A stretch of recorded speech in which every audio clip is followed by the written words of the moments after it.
안녕하세요. 반갑습니다. 퍼스펠 리서치의 손여로 팀장입니다. 본 영상에서 제공해드린 정보는 투자 판단에 도움을 드리는 정보일 뿐 수익을 보장한 내용은 아니니 투자 판단에 참고하시기 바랍니다. 또한 이 정보를 제공해드림에 있어서 저는 유사투자 전문업자가 아니기 때문에 비용 지불은 1원도 발생하지 않음을 말씀드립니다. 이 영상에서 제공해드린 정보는 해당 방송국 채널 본방송을 통해서 시청이 가능하시지만 미처 제가 준비했는데 깜빡하고 전달 못해드렸거나 아니면 매끄럽지 못하게 전달되었던 부분들 유튜브답게 제 개인 의견을 사실적으로 전달하려고 이 영상을 제작하니까 참고해 주시기 바랍니다. 오늘은 이 한국증권TV에서 반도체 파트에 대한 녹화를 진행해 보도록 하겠습니다. 우선 많은 주식 투자를 진행하시는 분들 중에서 2차전지 좋아하시는 분도 계시고 제약바이오 좋아하시는 분 계실 텐데 가장 많은 관심을 받고 있는 섹터는 반도체가 아닐까 그렇게 판단하고 있고요. 저는 반도체 관련 이야기를 할 때마다 지금 반도체를 사기에는 기술적으로는 부담스러워 보이지만 충분하게 공략할 수 있는 구간이 있다라고 말씀드렸었죠. 근데 그런 과정 속에서도 삼성전자나 SK하이닉스, 그 다음에 삼성전자, SK를 둘러싼 전방 IT 기업들의 투자 기조, 그 다음에 삼성전자, SK에서 팔고 있는 메모리 반도체 가격 추이, 이런 것도 추적이 중요하다 이렇게 말씀드렸습니다. 그래서 관련 뉴스들 좀 준비해 왔어요. 우리가 알다시피 일단 메모리 사이클 업황에 대한 리포트를 좀 확인을 해야 되고 글로벌 IT 기업들의 행동 기조 이런 것들을 파악을 해봐야 됩니다. 그래서 먼저 리포트를 좀 읽어보면은 메모리 부족 내년까지 지속이 될 것이다. 이게 뉴스가 2026년 1월 말에 나왔으니까 내년이라고 했을 때는 2027년까지 지속이 될 거다. 이렇게 보는 비이고 제 역시도 메모리 반도체 사이클 같은 경우는 빠르면 올해 하반기나 늦어도 내년까지는 지속이 될 거다라고 보고 있는데 보통 주가라는 것이 어떤 전망치 대비해서 6개월 먼저 선행을 하기 때문에 우리는 이런 리포트가 긍정적인 리포트가 나오더라도 기술가에서 많이 올랐을 때는 조금 보수적으로 보고 매월이나 이제 2주 단위로 발표되고 있는 메모리 반도체 가격에 대한 추적을 꾸준히 열심히 해야 된다. 그런 말씀 좀 드리도록 하겠습니다. 일단 이데일리에서 나온 뉴스이고 일단은 주요 제조사나 메모리 대부분이 주문이 들어오면 생산이 돼가지고 AI 인프라에 바로 투입이 되고 그 다음에 삼성전자나 SK하이닉스 같은 경우는 뭐 완판했다 판매 완료했다 이런 뉴스 많이 나오잖아요.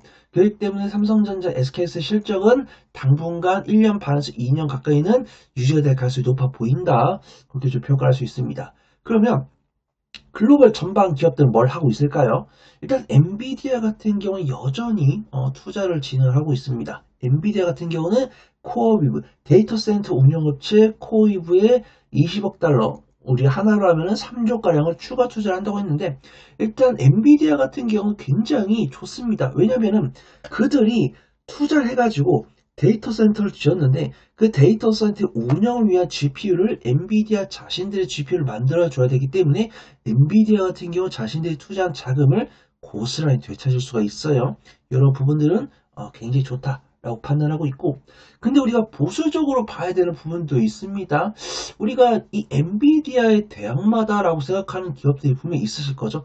저 같은 경우는 아직은 조금 없다라고 판단하고 있는데 일단 엔비디아의 대항마로 AMD가 나타났었죠. 근데 AMD도 사실 차세대 GPU를 생산을 해가지고 완료했다. 개발 완료해서 양산까지 진행했다.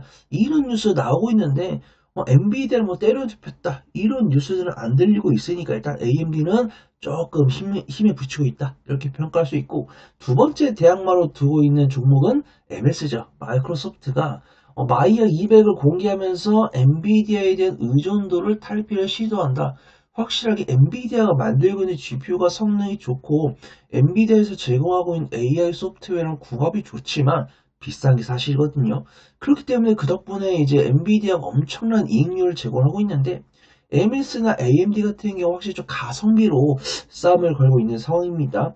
근데 이제 우리 전방 기업들이 어떤 가성비보다는 어떤 선두적인 위치를 찾고자 조금 엔비디아에 대한 제품을 찾는 모습이 나와주고 있는데 뭐 그런 부분들은 조금 이해를 해야 될 것 같다 그렇게 평가를 하고 있어요. 그래서 저는 여전히 엔비디아랑 마이크로는 상당히 좋아하지만 뭐 AMD랑 MS에 대한 투자 전략 조언 이런 것들이 필요하신 분들은 저한테 문의를 주시면은 저도 한번 또 상의를 해가지고 이거는 제가 뭐 엔비디아나 마이크론에 대한 질문을 주시면 제가 답변을 드리지만 마이크론이나 이제 MS나 AMD에 대한 문의를 주셨을 때는 요거는 제가 어떤 명쾌한 답변을 드리기보다는 약간 좀 상담을 진행을 해보는 게 좋을 것 같아요. 그래서 오픈 채팅방에 손여루나 퍼플손 팀장 검색하셔가지고 오시면 저랑 좀 이야기를 나눠가지고 차분하게 이야기를 나눠보면 좋을 것 같습니다. 그 다음에 엔비디아가 이 TSMC 최대 고객이 될 것으로 전망이 되고 있어요. 우리가 아시다시피 현재 TSMC 파운드리 전문기업 TSMC의 최대 고객은 애플이죠. 근데 이제 엔비디아가 애플을 제치고 TSMC의 최대 고객이 될 거다라고 보이는 게 확실하게 엔비디아가 만들고 있는 GPU가 글로벌 IT 기업들에 대한 수요가 여전히 견고하다 이렇게 평가할 수 있는 가치가 될 수 있을 거다라고 보고 있습니다.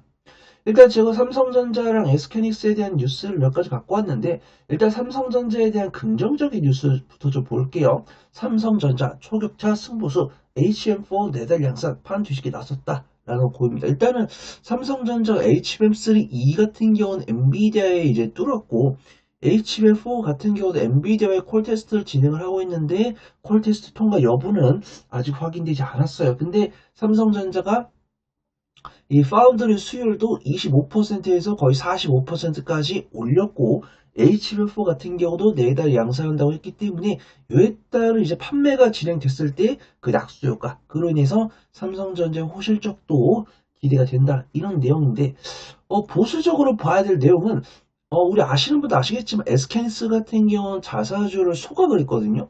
자사주를 소각을 했는데 삼성전자 같은 경우는 자사주를 처분했습니다.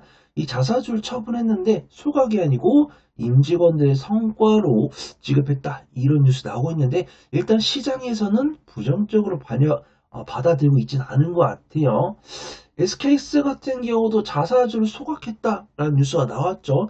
자사주를 소각했다는 뉴스에다가 마이크로소프트가 생산하고 있는 차세대 AI 칩에다가 HBM3E를 단독 공급한다. 이런 뉴스가 나오면서 실적에 대한 뉴스 각자 하나 나왔고 근데 자사주에 대한 행보는 삼성전자랑 SK스가 다르게 하고 있다. 이렇게 평가할 수 있습니다. 근데 주가는 유사하게 움직이니까 부정적으로 볼 필요는 없을 것 같아요.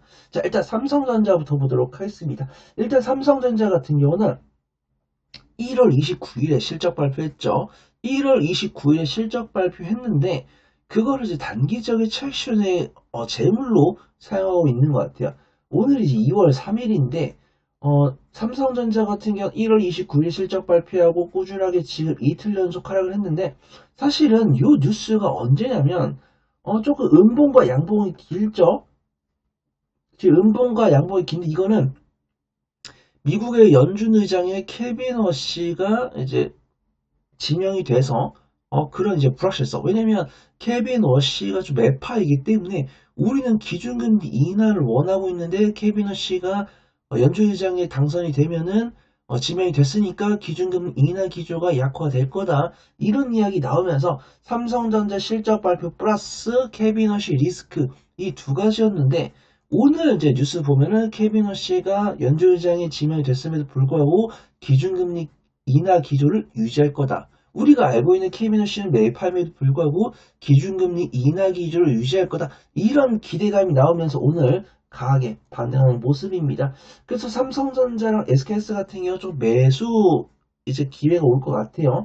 삼성전자 같은 경우 제가 지난 영상에 녹화를 하면서 요 단기 이동 평균선 5일선과 21선 부근에서 분할 매수해가지고 들어가자 이렇게 말씀을 드렸었는데 어떻게 보면 적중한 거죠. 근데 뭐 제가 어떤 요런 캐비너시 지명 뉴스를 알고 그렇게 말씀드린 것은 아니지만 내가 이렇게 기술적 분석을 해놓고 이렇게 매매 계획을 갖고 있는데 요런 뉴스가 나오면서 단기 하방을 지지하는 모습이 나왔을 때는 공략하지 않을 이유가 없다. 우리 좀 판단을 해보도록 하겠습니다. 두 번째로 SKS 보도록 하겠습니다. 일단 수급병을 보더라도 지금 삼성전자 SKS가 너무 쌍둥이처럼 움직이고 있죠. 근데 지금 보면은 1월 30일에 보여줬던 양봉을 거의 빠르게 하락한 이유는 이것도 역시 케빈 허씨 이슈, 케빈 허시 지명 이슈예요. 그래서 케빈 허시 지명에 따른 이슈가 나왔고 그에 따른 반발 매수가 나오고 있는데 지금 수급적으로 봤을 때는 삼성전자, SKS 마찬가지로 외국인과 기관의 매도세가 지속이 되고 있기 때문에 분할 매수라는 것이 중요하다. 그래서 SKS 같은 경우도 아직은 5일선은 이탈했지만 10일선 이탈하지 않고 10일선과 20일선 사이에서 분할 매수하자라고 말씀드렸었는데 그 가격 나오는 상황이죠. 그래서 오늘 이제 어제 장대 음봉 나온 다음에 오늘 양봉 나오고 있는데 만약에 이 양봉의 종가가 전거래 음봉의 중간 지점보다 위에 있거나 외국인과 기관의 매수가 들어왔을 때는 공략 가능하다. 근데 그런 것들이 확인되지 않은 상황에서는 일단 천천히 매수하는 게 맞다라고 판단하고 있고 삼성전자랑 SK스에 대한 매매 전략이 궁금하신 분들 반드시 저한테 문의를 남겨주시면 좋을 것 같습니다. 지금까지 제가 말씀드렸던 내용이 유익했다면 구독과 좋아요, 알림 설정 눌러주시고 부가적인 정보나 질의응답이 필요하신 분들은 영상 주석에 올라온 오픈 카톡방 링크나 영상 말미 우측 하단에 나오는 QR코드를 통해서 오픈 채팅방에 문의 남겨주시면 성심성의껏 답변 드리도록 하겠습니다.